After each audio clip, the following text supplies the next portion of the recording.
first. I promise you will not regret it. Go. Let's go.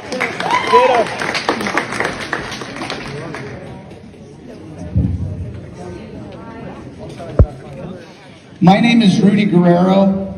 My wife and I found our dream property a year ago in Rochdale. We moved here. We have 5 kids. We homeschool. We're Christians. We're conservatives. We love God. I'm an ex-scientist. I've done neurology research. I've done microbiology. I no longer do that now, but I intimately dove into this topic as soon as it happened. And yesterday, my mom called me and told me it's coming to my backyard. So I'm going to take about 90 seconds to inform you about something that no one is wanting to talk about. And that is a word called dioxin. D-I-O-X-I-N. Dioxin. And when the train that had chlorinated chemicals combined with ordinary hydrocarbon plastics, it created something called chlorinated dioxin.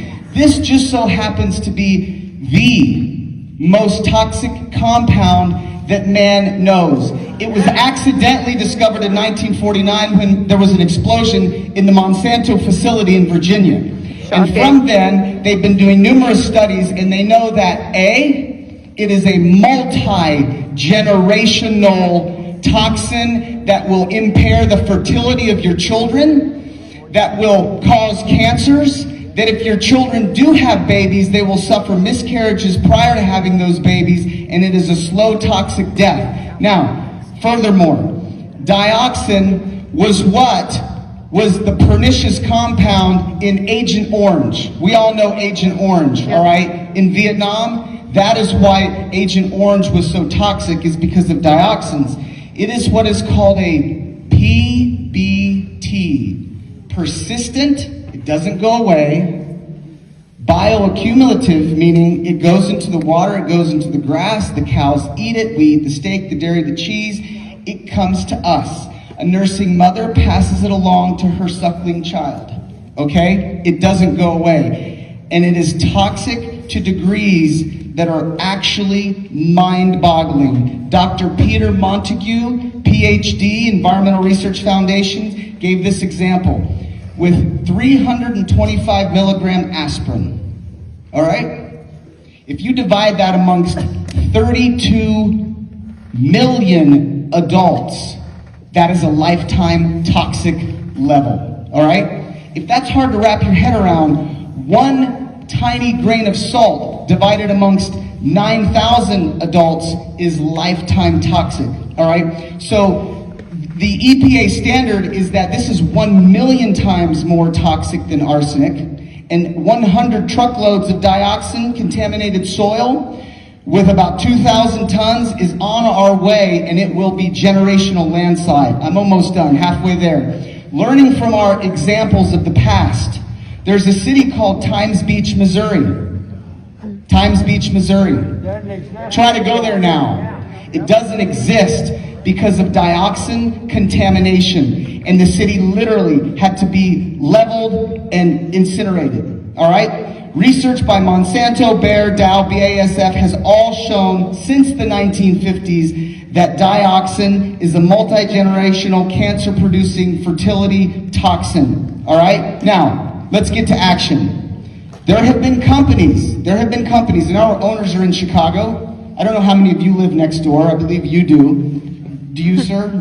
You do not. Okay. So, what the company could do is they could do the right thing and say, you know what, we're a profitable company already. We should not be receiving these dioxin-contaminated materials here in this community.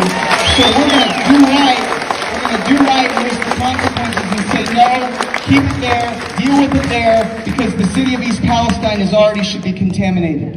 And you would be loved in the community for that. Have some integrity and do it.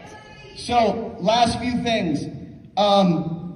Eric Holcomb needs to be demanded to write an executive order to stop this. He wrote executive's order that would not allow me to be 6 feet from this gentleman without wearing a face diaper. He should be demanded to write an executive order to stop this. As well, Representative Bo Baird needs to do everything in his power. Our commissioners, Dave Barry, Rick. Okay, so now, after what we found out today, now we know that dioxins are in this soil and in the water. Well, now it says that DeWise is moving already like 4,600 cubic yards of soil and over so many million gallons of contaminated water. What are they contaminated with? Well, we know from this ex-scientist, dioxins. Of course, we've known dioxins were part of this because even the EPA and the other agencies have spoken about dioxins. So rather than leave the dioxins where they are and just shut down East Palestine, Ohio and say, sorry, this place is contaminated, you may not live here, nothing may happen here, sorry, it's dead earth basically, it's done. Why are we carting it everywhere? Why are we spreading it? And especially if we learned from this other instance that this man spoke about, where they had to shut down another town from this, why are we now moving this poison around when we know that it has such a detrimental impact on our health, our fertility, and our ability to thrive as human beings? Where is it being shipped? Let's all get on the internet and look. Where is it being shipped? Where is it being disposed of? And what's happening? Then we're going to start seeing a pattern. Let's all look for patterns.